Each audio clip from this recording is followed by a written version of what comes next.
Look at the man standing before you. He is 6'4", a towering silhouette that seems almost out of place in a division of compact, muscular warriors. They said he was too thin, built like a rake, a towering force whose center of gravity was too high to survive the storm of elite combat. They told him his long limbs were a liability, that he couldn't generate the explosive power needed to put the world on notice. But greatness doesn't listen to the theys. Greatness listens to the internal fire that burns when the gym lights are the only thing keeping the darkness at bay. This is not just a story about Muay Thai. This is a story about a young man who took every perceived disadvantage and sharpened it into a spear. This is the story of Nabil Anane, the boy who became a king, the king who tasted the dirt, and the warrior who decided that no setback would ever be his final chapter. If you are sitting there today feeling like the world is too heavy, like your goals are too far out of reach, or like you've been knocked down one too many times, listen closely, because Nabil Anane's journey is the blueprint for your resurrection, the foundation of a champion. Every masterpiece begins with a single stroke, and for Nabil, that stroke was a father's unwavering hand. Born in Pattaya, Thailand, to a Thai mother and a French-Algerian father, Nabil was a hybrid from the start. But it wasn't just his bloodline that made him special. It was the sacred routine. Imagine a 6-year-old boy. While others are playing, he is in a karate dojo. At 7, he adds taekwondo to the mix. By age 8, he is already a champion in taekwondo. But the real magic happened in the car rides. His father, a former boxer from Marseille, didn't just drive him to the gym. He drove him toward a destiny. There were no detours, no exceptions. Every single day his father was there, leaning against the gym walls, watching every round, silent but present. He let me do what I wanted, Nabil says. But he told me, if you choose this, go 100% into it. That is the first lesson for you, warrior. You cannot find success with one foot in the door and one foot out. You have to commit until there is no choice left but to succeed. At age 11, Nabil found his calling in the art of 8 limbs, Muay Thai. He walked away from his other disciplines to give his life to the ring. He knew, even then, that to be a world champion, you have to be willing to be a servant to your craft first. The meteoric rise and the youngest king. By age 14, Nabil moved to the legendary Venom training camp under the guidance of Meteoric. Imagine the pressure of being a teenager in a gym filled with superstars like Alaverdi Ramazanov and Sinsamut Klinmi. He didn't shrink, he grew. He used his unique frame, a height that shouldn't exist in his weight class, to develop a style that the world had not seen since the legendary Dieselnoy. They called him Dieselnoy though, the second Dieselnoy. He was a Muay Thai, a knee fighter who turned his legs into spears and his elbows into falling hammers. The results were historic.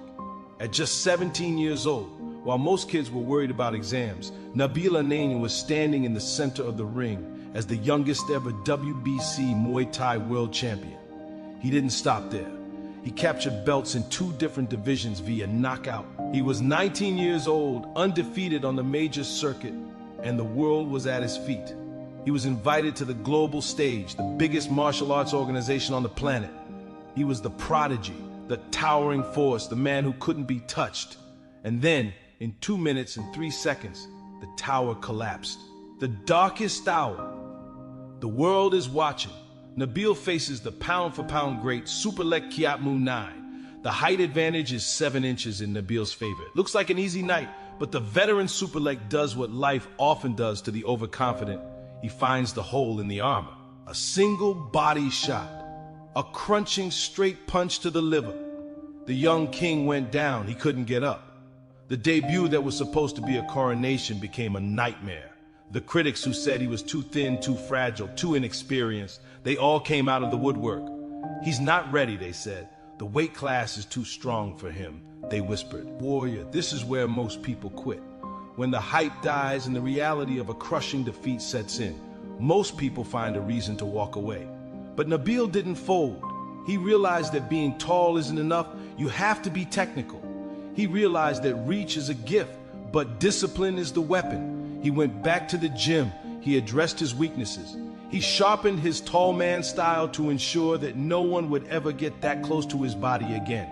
The Resurrection, 6 Wins to Glory. Nabil didn't just come back. He tore through the division like a man possessed.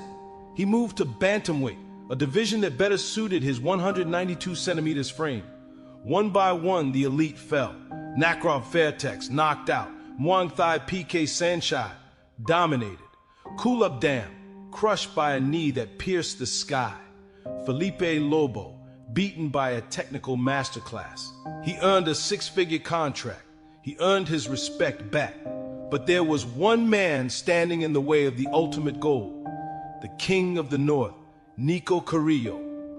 Carrillo was the boogeyman of the division, a man who had never been knocked down, a man who crushed everyone in his path. In January 2025, Nabil entered the circle for the interim world title. He didn't just win, he delivered a performance that shocked the martial arts world. He knocked Carrillo down once, twice, 3 times. In the first round, the referee waved it off. The rake had just felled a giant.